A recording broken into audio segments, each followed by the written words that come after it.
85th Nama in Lalitha Sahasranama is Shreemad vagbhava kootaika swaroopa mukha Pankaja. This is a 16-letter Nama. And when a person would like to salute the Divine Mother Lalitha Mata with this Nama, one should say it as Om Shreemad vagbhava kootaika swaroopa mukha Pankajaye Namaha. Let's see the meaning of each word in this Nama. Shreemad means auspicious or sacred. Vagbhava, this is one of the group. We will see further what is this group called vagbhava koota. This is the source or the origin of the speech. Koota means a group or cluster of letters or syllables. Swaroopa, the true form or essential nature of Lalitha Mata which they are giving here. Mukha Pankaja, a face. Mukha means face.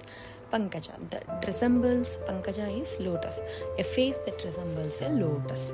Thus, the meaning of the each word when you combine it indicates it's being described about Divine Mother Lalitha Mata, whose lotus-like face, her face is like lotus, that represents the Vagbhava Koota, the group of sacred syllables, which is connected with the speech.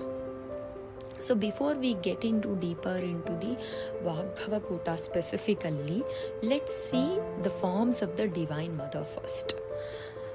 Even we had seen in the past also, from the first Nama when we started describing each meaning of the one Nama, we had seen three forms of Nama, the three forms of the Lalitha Mata, Divine Mother. Here there is one more dimension that was got added. The forms of goddess can be understood in four ways, it is said. One is the Sthula Rupa, as we all know, it's a gross form. Sukshma Rupa, that is a subtle form. Sukshma Tara Rupa, that's a more subtle form. And Sukshma Tama Rupa, the most subtle form. Sthula Rupa, we all know, that is a physical body with the visible limbs, is called gross form or the Sthula Rupa of Lalitha Mata or Mother God, Divine Mother. We had seen till the Nama of 80 or 82 what Amma has done with her physical form from the time of incarnation from the Chidagni Kunda till Bhandasuravada. The form that is indicated by the Panchadashi mantra, the 15 sacred syllables or the 15-letter mantra, is called the subtle form of Lalitha Mata, which they are called it as Sukshma Rupa. And Sukshma Tara Rupa means the form that is expressed through Kama Kalas is called the more subtle form, which is Sukshma Tara Rupa. And the Kundalini form, the form as per the yoga, if you say, from the Mooladhara Chakra to Sahasrara Chakra, the energy that flows, the energy is in the 3.5 meters coiled serpent form as a Kundalini form in Mooladhara Chakra, gets activated and moved towards the Urdhva Mukha from Mooladhara to Sahasrara Chakra.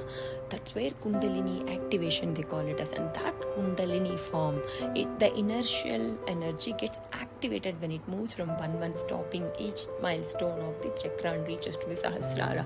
That's the ultimate form, liberation you will get that time.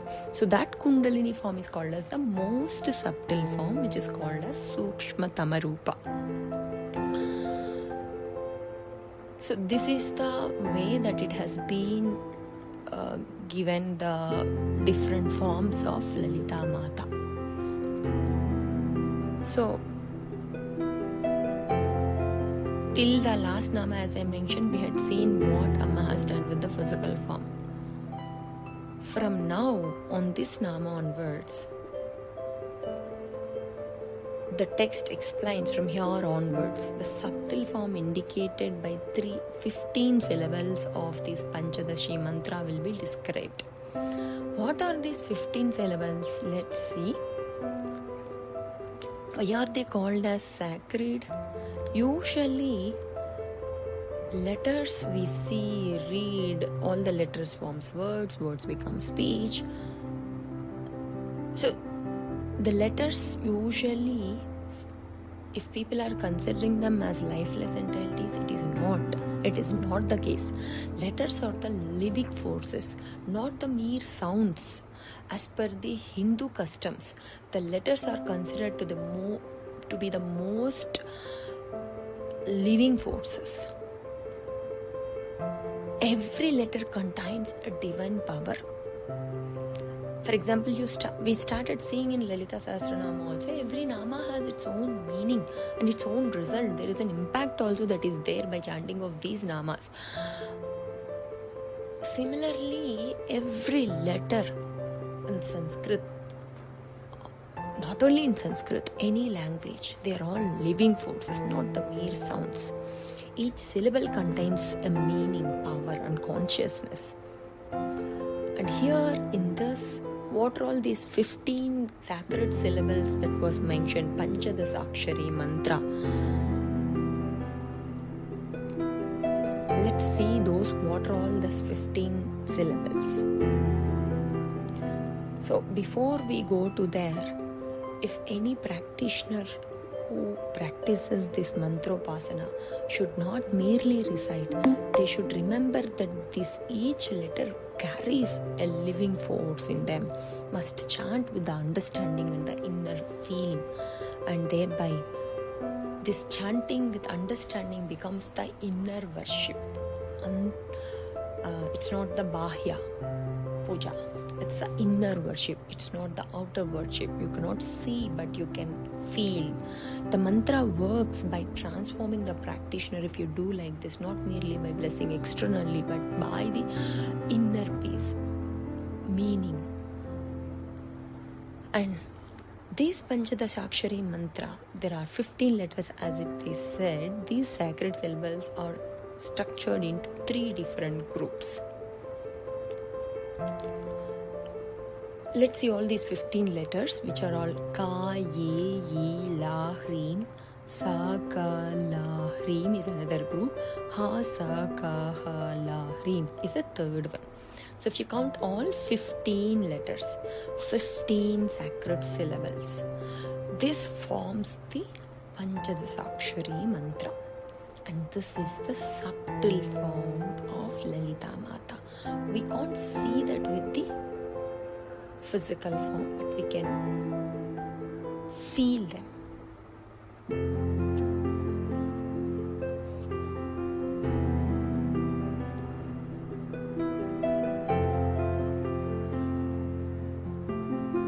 So let's see the one nama. Ka, as I said, Ka, Ye, Yi, La, Hreem. Ha, Sa, Ka, Ha, La, Hreem. Sa, Ka, La, Hreem. Ka, Ye, Yi, La. These are the syllables representing the emergence of divine speech or the consciousness. Hreem, it is the unity, the syllable representing the unity of creation and preservation and the grace. Sa, Ka, La, Hreem, it is representing the fullness or desire or manifestation. So, in this nama, the author describes, for example, if you consider this external world, what you see with your visible eyes, as per the Hindu calendar, in a month there are 64 months, and each month have 30 days period is divided into two different pakshas. One is Sukla Paksha and then the other one is a Krishna Paksha. So whatever it is being visible, this creation, that this world is, if it is interpreted in conjunction to these thidis in Sukla Paksha and Krishna Paksha. So 15 thidis or the days of Sukla Paksha and 15 days of Krishna Paksha represents the Brahmanda and Pindanda, and that also represents Adi Bhautika, Adhyatmika parts of this creation. In this explanation of the creation, there are 3 set of 5 principles. 5 into 3. 3 sets of 5 principles, they are saying it as. So, 5. Let's see what and all it represents of these 5 different groups in both Brahmanda and Pindanda. First one is Loka Pankta. So Pankta means a 3, it is like in Pankta means 5 meaning. What are all those 5 is described in this Loka Pankta. First is mentioned about 5 different elements of this Loka, the world that you see, which is like earth, intermediate space, heavenly world, directions and sub-directions. Then second one is a Devata Pankta, that is divine energies, fire, air, sun, moon and stars. And the third one is the Adhyatma Pankta, the vital 5 airs that are Prana, Apana, Vyana, Udana, Samana.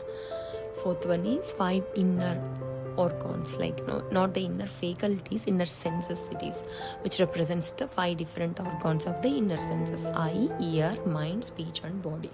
And the fifth one is the 5 bodily elements, like once this body is no more, there is no flesh, everything gets into the earth, that is skin, flesh, nerves and the bones. These are the 5 Dhatu Pankta, this is also called as.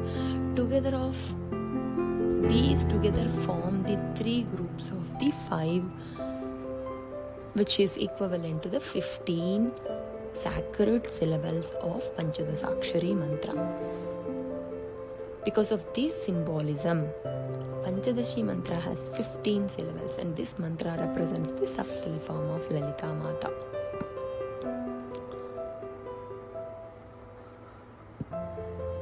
And we said this Ka, Ye, Yi, La, Reem, this 5 set of the syllables are called as Vagbhava Kota.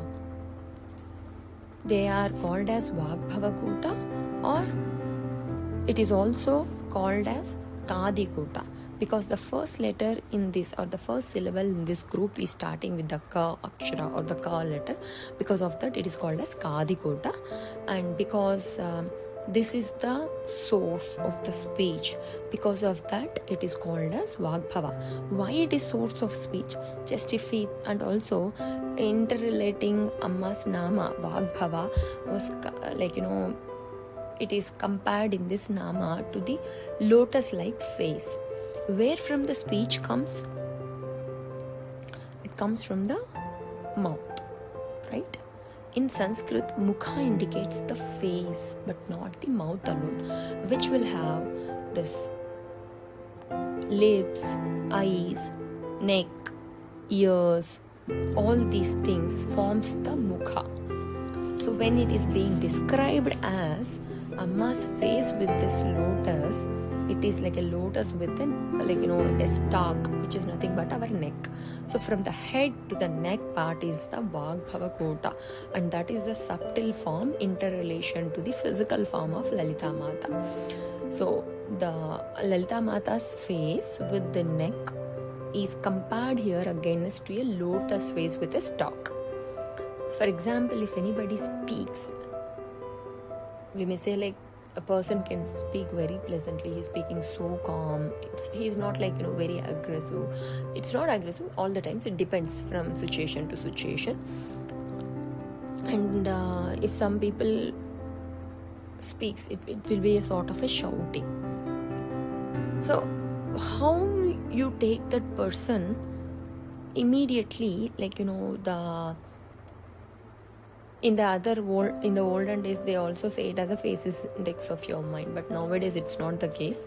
That is the reason here, all the words that you speak, however you speak, basis that your surroundings will be. Sometimes that's where they are also calling it as like Vagbhava Vaibhavam, means the grandeur or the greatness of all the words that you speak, it lies with your face. Shreemad vagbhava kootaika swaroopa mukha Pankaja. If you chant God Lalita Mata, Goddess Lalita Mata with this Nama, meditating on her vagbhava koota from the face to neck portion. Because these mantras are the sources of the speech, Amma will bless everybody with a good speech which is accepted and loved by everybody. So in totality, the meanings of this 85th Nama, Vagbhava Koota, the first interpretation is the Vagbhava Koota that represents the face of goddess Lalitha Mata is auspicious and radiant, and if you chant with this Nama, meditating on her Vagbhava Koota, she blesses everybody with the right speech. And the second way of interpretation is the mantra cluster or the group of the sacred syllables representing the knowledge and sacred sound symbolizes the subtle form of the Divine Mother. And a practitioner, by repeatedly chanting with this mantra, fear, doubt, egos are gradually destroyed.